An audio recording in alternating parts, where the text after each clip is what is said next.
Good evening. Yeah, this is a really good question. It looks initially like it's one of those differential equations, but it's not. It's more of a sort of an algebra percentage increase decrease question. So we're not told the rate of change of volume is inversely proportional to pressure. We're told the volume is inversely proportional to the pressure, and that means the volume is equal to some constant times 1 over the pressure, or V equals K over P. Now, we've got two volumes, if you like. We've got the before and after volume. So the volume before this reduction to 84% and the volume after. So I'm going to call the volume before V1, and that's equal to K over the pressure, the initial pressure. Now, after, we want this to be reduced by 84%. So do you remember when we did percentage increase and decrease at GCSE? Start with 100%, take away 84%, you're left with 16%. So V2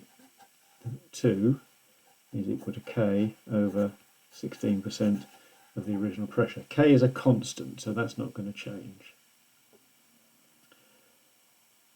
And in fact, I can rewrite this formula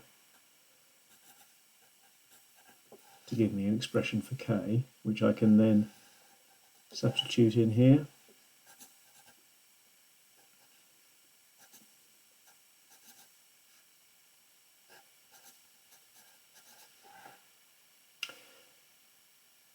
Pressures cancel out. So what this means is that V2 is the original volume divided by 0.16.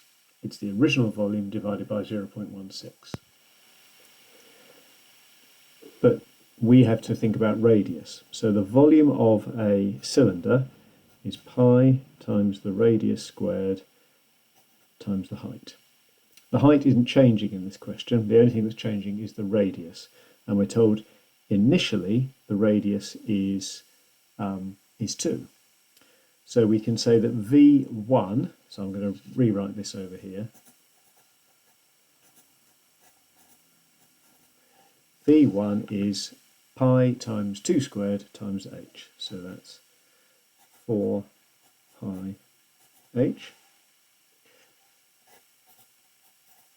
And we don't know what the radius is with V2, so that's pi r squared h. I'm trying to work out what r squared is. So hopefully you can see where we're going to go now. Both sides I can divide by h, both sides I can divide by pi. R squared is 4 divided by 0.16. So I'm going to work that out. I can find my calculator, and I can't find my calculator. There it is. Right, okay, so it's the square root of 4 divided by 0.16.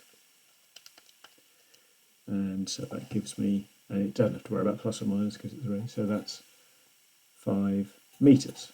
5 meters. Now for part B, we're told that if you double the radius, the pressure is decreased by 75%. So what we've got here is we've got to show that if you double the radius, the new pressure, I'm going to call that P2, if you reduce something by 75%, you're left with 25%, so which is a quarter.